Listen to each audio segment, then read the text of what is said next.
Well, David is now king of Judah. He's residing in Hebron. And 2 Samuel chapter 2 gives us a very brief accounting of David's coronation, and all the circumstances are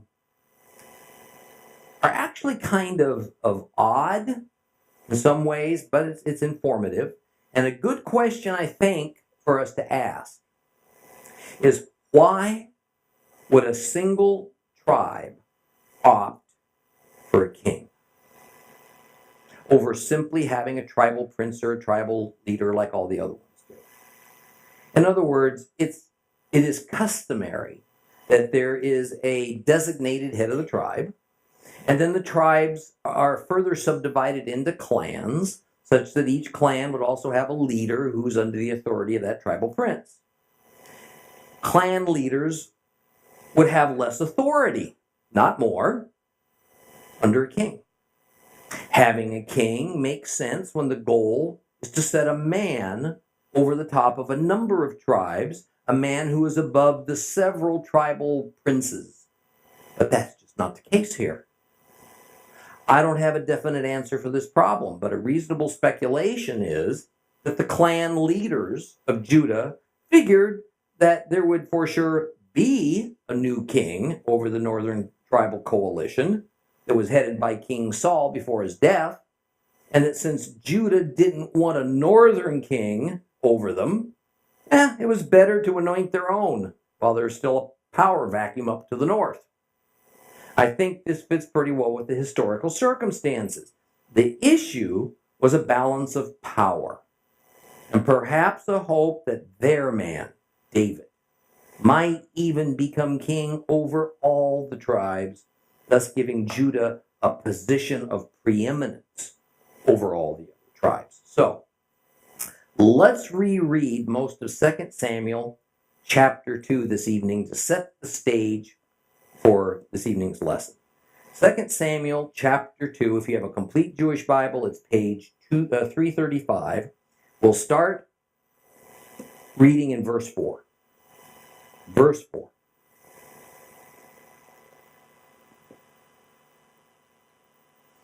After this, starting with verse 1. Verse 4. Then the men of Judah came, and there they anointed David king over the house of Judah. And they informed David that the men of Jabesh-Gilead were the ones who had buried Saul. So David sent messengers to the men of Jabesh-Gilead with this message: May you be blessed by Adonai, because you showed this kindness to your lord, Saul, and you buried him. Now may Adonai show his kindness and truth to you. I too will show you favor, because you have done this. Be strong and be brave. Saul, your lord, is dead, but the house of Judah has anointed me king over them. Abner, the son of Ner, commander of Saul's army, had taken Ishbosheth, the son of Saul, and brought him over to Mahanaim, and made him king over Gilead, the Ashuri, Jezreel, Ephraim, Benjamin, and all Israel. Ishbosheth, the son of Saul, was 40 years old when he began to rule over Israel, and he ruled for 2 years. But the house of Judah, it followed David. David was king in Hebron, over the house of Judah for 7 years and 6 months. Abner, the son of Ner, and the servants of Ishbosheth, the son of Saul, went out from Mahanaim to Gibeon. And while Joab, the son of Zeruiah, and David's servants also went out, and they met together by the pool at Gibeon. And one group sat down on one side of the pool, the other on the other side. And Abner said to Joab, if it's all right with you, let's have the young men get up and fight it out between themselves while we watch. And Joab said, yes, let them.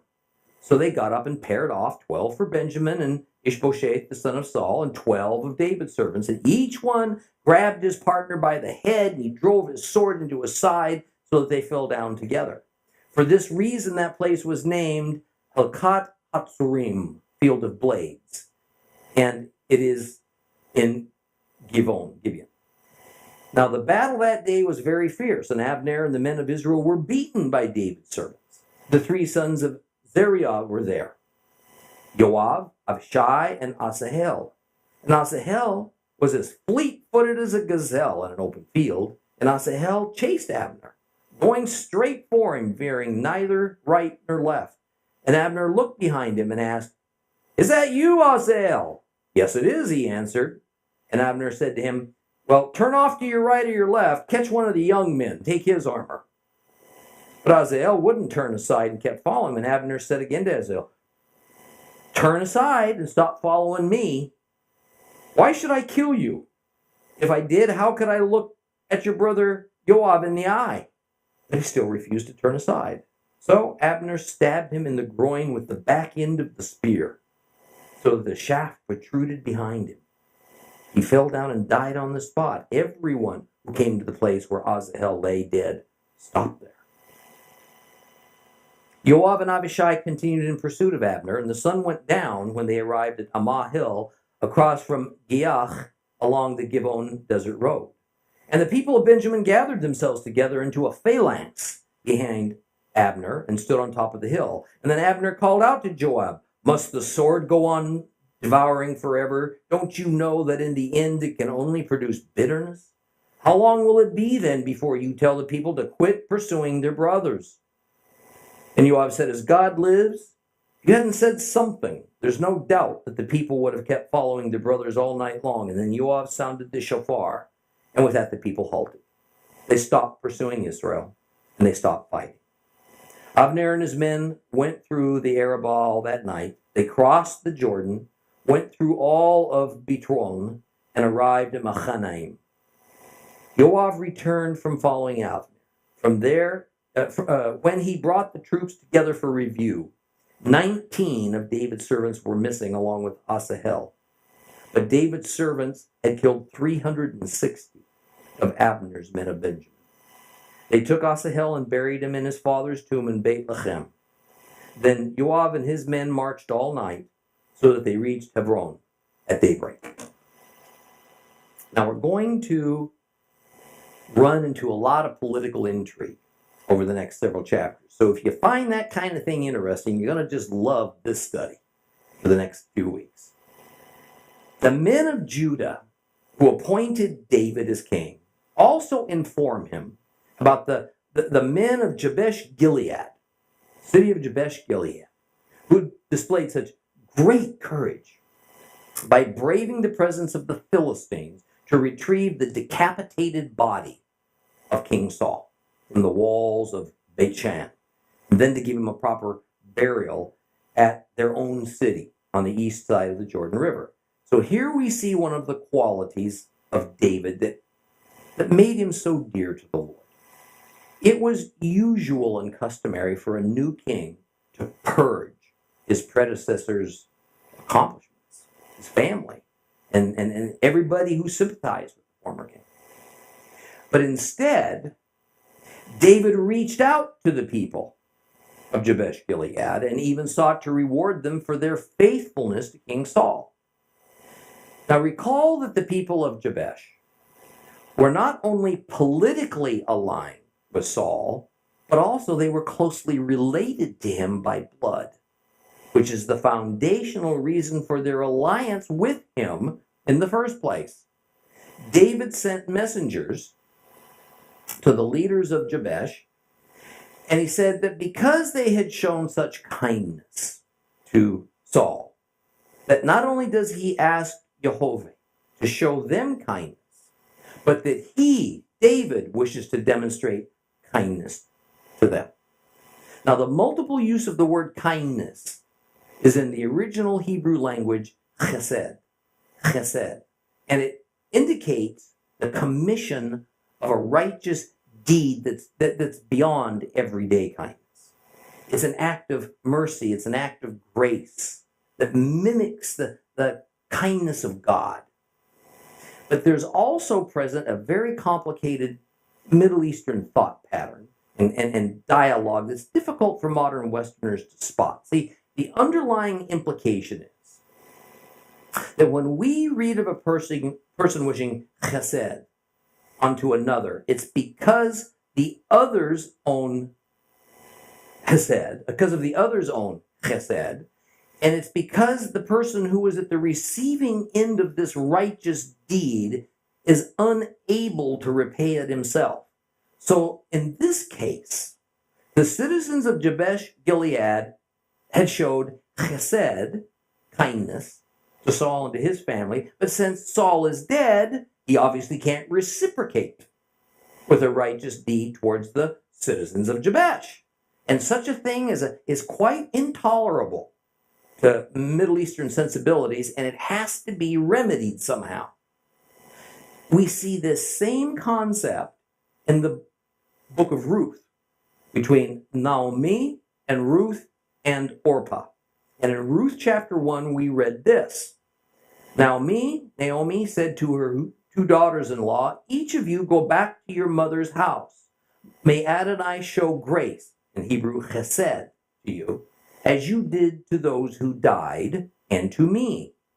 May Adonai grant you security in the home of a new husband. And then she kissed them and they began weeping aloud. So here, Naomi is telling Ruth and Orpah that even though they did chesed towards her, that is, in being good wives to her 2 sons and good daughters-in-law to her, she's not in a position to reciprocate, as is expected, so she prays that the Lord will be the one to repay them. And then once they are provided with new husbands, which is a divine act of chesed, then the new husbands will also help to repay. So this idea of repaying good deed for good deed is very Middle Eastern. So since the deceased Saul and the people of Jabesh can no longer show loyalty and chesed one to the other, David suggests, in addition to God giving chesed to the people of Jabesh, that he would be the one who repays the people of Jabesh for their act of righteous kindness, their chesed towards Saul, and that he's also offering a bond of faith with them in place of the bond that they had with Saul. Well, in verse 7, David exhorts them into accepting this offer by saying, be strong and be brave. What would strengthen bravery have to do with Jabesh, city of Jabesh, accepting David's offer of repayment and kindness? Essentially, it is because this repayment and kindness is all wrapped up in Jabesh establishing a covenant with David. David is asking Jabesh to break away from the northern tribal coalition and instead to become part of David's southern kingdom. David is asking that this group of men with such close ties to the tribe of Benjamin, which was King Saul's tribe, to transfer their loyalty to the tribe of Judah. David is suggesting that instead of Jabesh continuing on with their alliance under the house of Saul, they switch. They become allied with David. This indeed is going to take courage, because their northern tribal coalition partners will not only be supremely unhappy with them for doing that, they might even try to punish them for what they would likely see as no less than treason. Jabesh's response to David's offer isn't given. And considering what happened to Jabesh-Gilead several decades early, when the mostly northern tribes of Israel punished them severely, actually nearly drove them into extinction, their reluctance to jump at David's offer can be understood. Well, verse 8 now offers us a change of scenery. Okay, we move now from David's southern headquarters in Hebron to the offices of the government of the northern tribal coalition, the kingdom of Saul. Abner, he was Saul's top military commander. He was also either Saul's uncle or his first cousin. Traditions kind of differ on what exactly that relationship was. And the situation was that the north had lost their king, King Saul. And there was only one son of Saul that remained alive to continue on with Saul's dynasty, Ishbosheth. Now, without doubt, Abner was the real power in Saul's kingdom at the moment, simply because he had the might of his army behind him. And since Ishbosheth is a legitimate heir to the throne, Abner has little choice but to appoint him as the new king. In other words, Saul's dynastic replacement. Now, Ishbosheth is not so much a name as an epithet. It's unthinkable that a man would name his son man of shame. And that's what Ishbosheth means. So there is some disagreement over what his real given name actually was. Later in the book of Kings, we see mention of this same fellow, but he is given the name of Eshba'al. And there's good reason to think that this may indeed have been his original given name. This name issue may seem trivial to you on the surface, but there's good reason to spend a little time with it, because this helps us to understand the ancient Hebrew mindset at this point in Israel's cultural development. Understanding these sorts of nuances, you see, is one of the many keys that unlocks a lot of mysteries and difficulties in the Bible. Eshba'al means fire of Baal. It's a name that speaks of strength. At least it does if one's a pagan. But would a Hebrew king like Saul assign a pagan name to his own son? Here's the answer. In reality, Baal carried a dual and actually a triple meaning at this time in history. Baal meant Lord. Lord, as in the sense of master. At least it did from a generic standpoint, and it was used in reference to a person. But it was also a term that was regularly used in reference to spiritual beings. And when it meant God, little g, God. Thus we will see biblical reference to the Baalim, that is the Baals, the gods, plural, many different gods. But of course, Baal was also the name, or better, the title that was given to the Canaanites' chief god, or at least to the chief male god, because his wife was Ashtoreth, and that depended on which Canaanite tribe or nation, which Canaanite tribe or which Canaanite nation one belonged to. Now, this structure is actually very parallel to a more modern day use of the English word Lord. Lord can merely mean a term of royalty. It can refer to someone who has authority. Lord can also be referred to referring to God in a general sense, and Christianity especially will refer to God on a more personal basis as who? The Lord. So we use that word in a lot of different ways.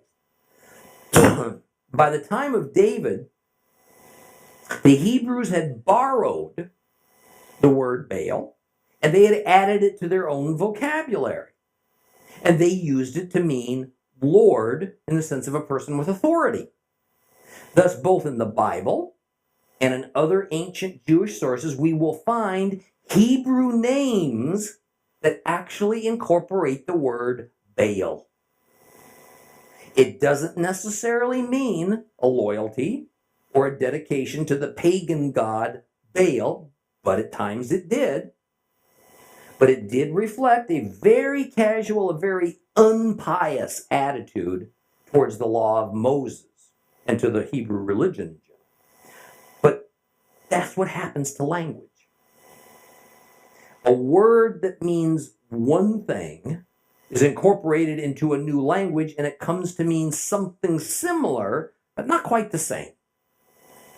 And after a generation or two since the word's adopted, the use of it is done without even thinking about it. No one bothers to challenge its real meaning or whether it's even being used properly. There is no reference to Saul turning his loyalty over to a pagan god. So very likely the name of his son, Eshba'al, was just meant to be regal in nature.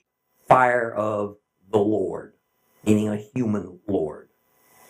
However, in later times, there grew to be a great sensitivity among the religious Jews to the name or word Baal, one can imagine. So the editors of some of the Old Testament books determined it was inappropriate for that word, Baal, to appear in the holy text, and therefore they wouldn't write it. Of course, they wouldn't say the word Baal because it was offensive to them. Thus, when they copied the most ancient biblical scrolls, they substituted the word bosheth, which means shame, when they ran across the word Baal. Thus, Eshba'al became Ishbosheth. This idea of future scribes and editors adhering to a kind of, religious, political correctness of their time that caused them to substitute one word that they now thought was offensive for another that was now religiously and politically acceptable is especially noteworthy when it comes to God's formal name. Yud-He-Vav-He, which I have elected to pronounce Yehovah, others have elected to pronounce Yahweh.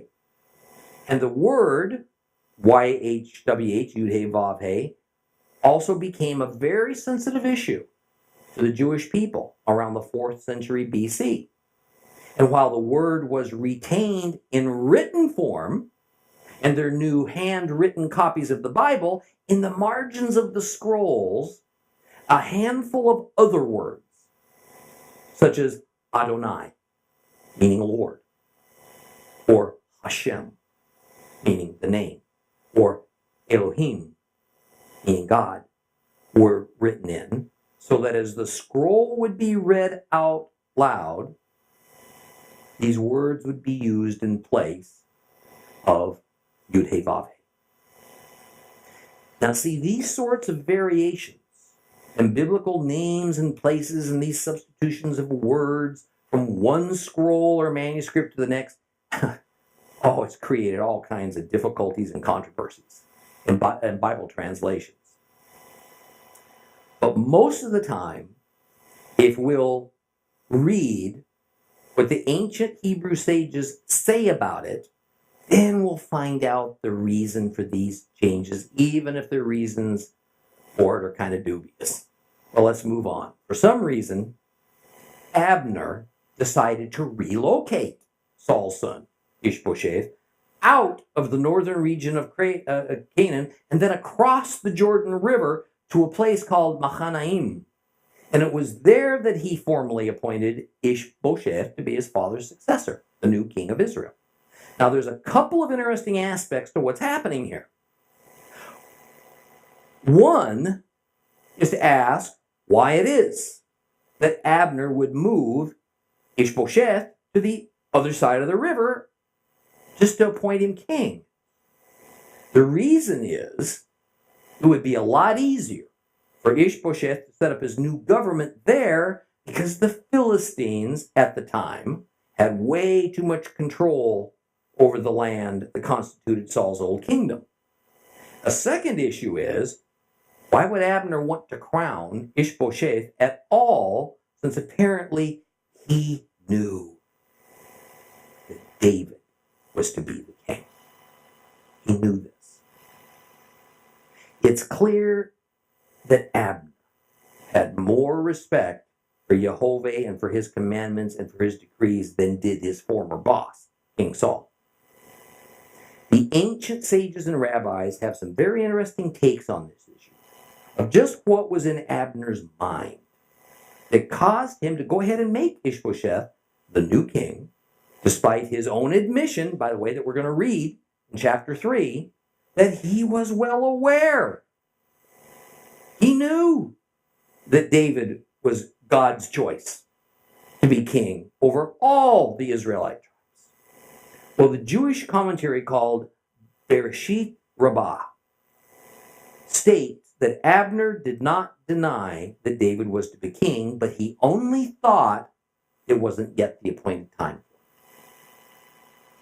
This conviction had to do with a tradition that had evolved, that the tribe of Benjamin was to supply at least 2 kings before David would then become the anointed king.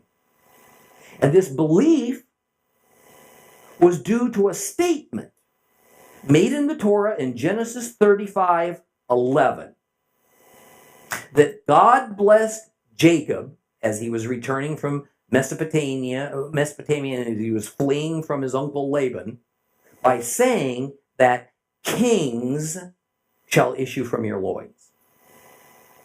This was taken to mean that since up to now there was no indication that any king had come from the sons already born to Jacob, that these kings would be manifested in a not yet born son of Jacob. And tradition says that the only son not yet born to Jacob was Benjamin. Therefore, it was Benjamin that would produce kings. And since the word's plural, it means at least 2 Benjamite kings had to rule before David would assume the throne. Therefore, reasons the rabbis, Abner was just being righteous by insisting that the second Benjamite king be installed. That second king would be Ishbosheth, Saul's son, and then only after would Abner help David become king. So their position is Abner was determined to fulfill the prophetic words of Genesis 35:11. Now, I am, frankly, a little bit skeptical of that rabbinical reasoning. Not only does it seem that such logic is less than clear, it also appears to me that there is better, more straightforward answers present in the scriptures. Abner, you see, was now the real and undisputed power in the north. Ishbosheth was too young and incompetent to lead Israel on his own. Abner knew that by installing this weak and easily manipulated Ishbosheth as his puppet, that he would personally control Israel, using Saul's sole surviving son as just a proxy, and at the same time appear to be doing the right thing in the people's eyes by continuing Saul's dynasty with his only surviving son. At best, Abner was manipulating the situation so that when David finally did assume the throne over Israel, David would be forced into giving Abner a position of high status in his kingdom. At worst, Abner knew that God intended to make David king, but he hoped that under the right circumstances, Abner could postpone David's coronation indefinitely for his own benefit.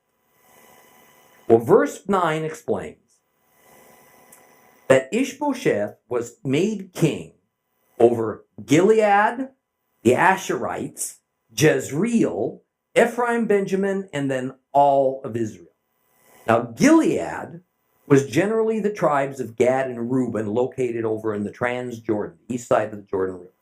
The Asherites are seen as a copyist error and probably ought to read the Geshurites, and that makes a lot of sense. Okay. Gesher lay beyond the northern boundary of Manasseh on the east bank of the Sea of Galilee. Now, we've seen a mention of the Geshurites in earlier stories, and later we'll read of David marrying a Geshurite woman and having a son with her. For whatever reason, a political alliance with Gesher was deemed important for David. The Jezreel is referring to the western slope of the Gilboa Mountains, which lies in Issachar's territory. Ephraim represents the heartland of Canaan, and the designation in this case tends to include that part of Manasseh that lies on the west bank of the Jordan. The idea is that it is the territory set aside for the house of Joseph, through which his two sons, Ephraim and Manasseh, would occupy it. Benjamin is kind of a buffer territory. It's kind of sandwiched, like the meat in a sandwich, in between the north and the south of Canaan. So the term all Israel in this context means the northern tribes, does not include the southern tribes. Now, why this strange kind of description that gives specific territories, but then just ends with this inclusive term, all Israel? Why not just say all Israel to begin with? Because this was a progression. Abner's strategy was to move Ishbosheth to an area where he could operate in freely, without Philistine influence and outside of any of Judah's and therefore of David's territorial claims. So he chose Mahanaim in Gilead as that base of operation. So step by step, he would rebuild the northern coalition of tribes that Saul had constructed, but then fell apart after his death, until Ishbosheth would finally be accepted as king by all the Israelite tribes of the north. That was the plan. Thus, it was that Ishbosheth would only gradually be able to put together a kingdom, but it was going to begin with Gilead. Next in his sights would be Gesher, then Jezreel, then Ephraim, then Manasseh, and then Benjamin. That would complete this rebuilt coalition. Now, of course, we see that David must have figured out Abner's plan, so he had invited those leaders of the key city of Jabesh, which was located in Gilead, to be David's allies, in hopes of derailing Abner's plans for Ishbosheth. Well, verses 10 and 11 work together. And they explain that Ishbosheth only reigned for 2 years over Israel, meaning those northern tribes. But David, we're told, reigned 7.5 years over Judah. Now, this presents an interesting chronology problem. I'm only going to spend a moment on it, but if I don't, somebody's going to ask me about it later. We know that David was appointed king of Judah at about the same time that Abner appointed Ishbosheth to be Saul's successor. And as we're going to find out in the next chapter, Ishbosheth lost his kingdom to David. So how do we account for the 5.5 years of time difference? It seems logical that David and Ishbosheth's respective reigns should have been parallel, very nearly the same amount of time. Well, in a nutshell, the general consensus of rabbis and scholars is this. Notice that verse 10 says that Ishbosheth reigned over what? Israel for 2 years. Israel, at this time, is what the Bible calls that confederation of northern tribes that operates under one king. We talked earlier how it was Abner's strategy that Ishbosheth would rebuild that coalition step by step, tribe by tribe, until he had put the kingdom back together again, and thus reign over all Israel.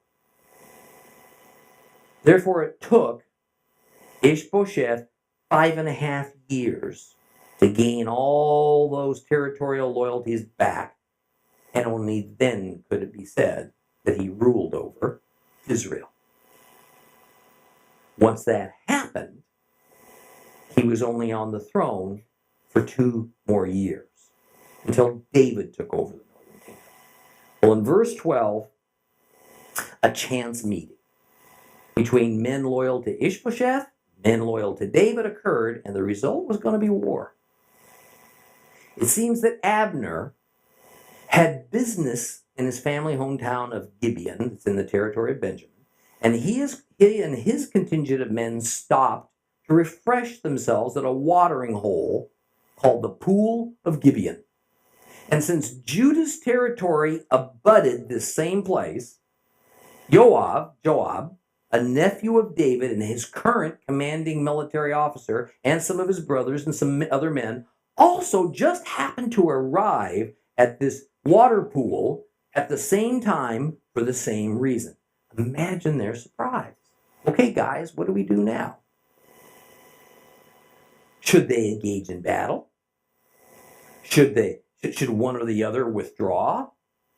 And Abner, apparently kind of impulsively, proposed that each side choose 12 of their men, and then they fight gladiator-style in a representative battle. The idea is much like what happened with David and Goliath. Rather than the full armies of these two enemies fighting one another, each side would only send out their champion.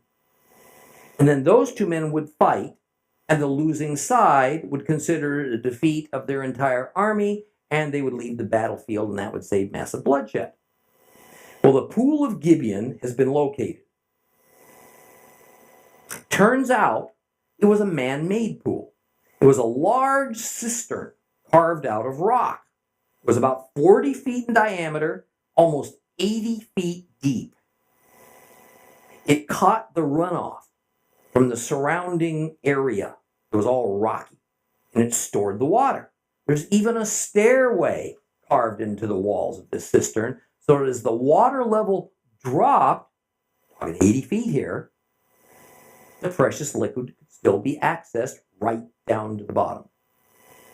The 12 pairs of fighting men eventually erupted into the other troops from both sides getting into the act, battling each other. The narrative seems to indicate that the reason this turned into a full-scale battle was because there wasn't a decisive outcome from the representative warfare between the two pairs of 12 men.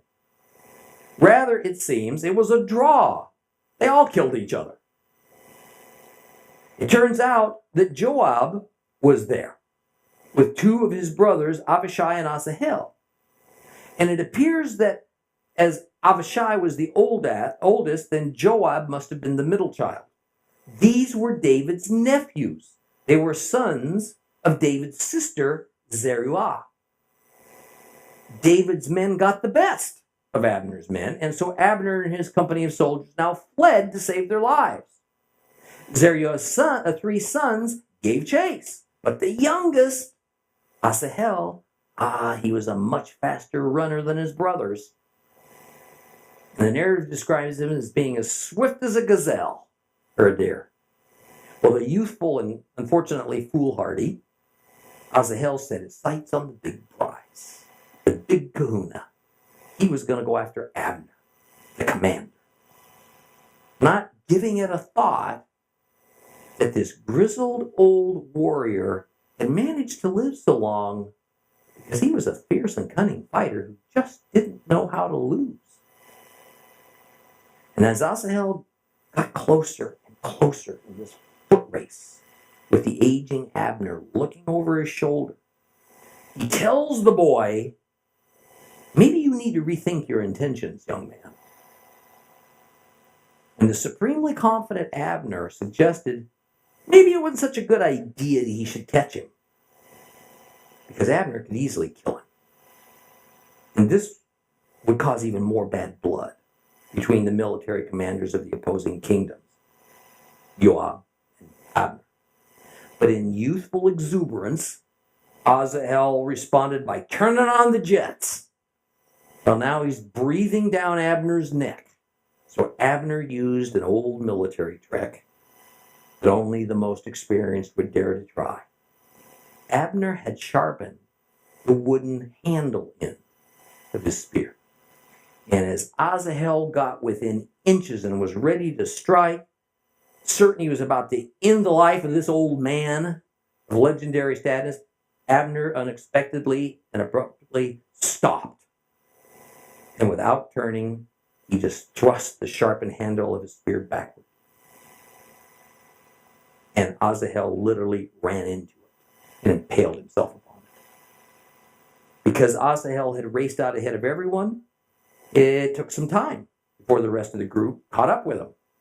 And when they did, everybody froze in their tracks because they came upon Asahel's lifeless body. The sight of their dead brother caused the adrenaline to flow now, and it gave them a second wind. And Abishai and Joab, they sped off in pursuit of Abner with blood in their eyes and murder in their hearts, and they caught up with Abner at a place called Asahel. No one knows where that is. But by then, Abner's Benjamite troops had amassed around him. They'd all taken up defensive positions. And as Abner saw Joab and his men approach, he yells out to them. He wasn't going to serve either side, just continue this bloodshed. What Abner's words were about was trying to convince Abishai and Joab to put aside what was now a personal vendetta against Abner. This wasn't any longer about military victory. After all, there wasn't any real need for a battle to have started in the first place. Since all David and Ishbosheth were doing was just keeping their own territories, there was no war going on here.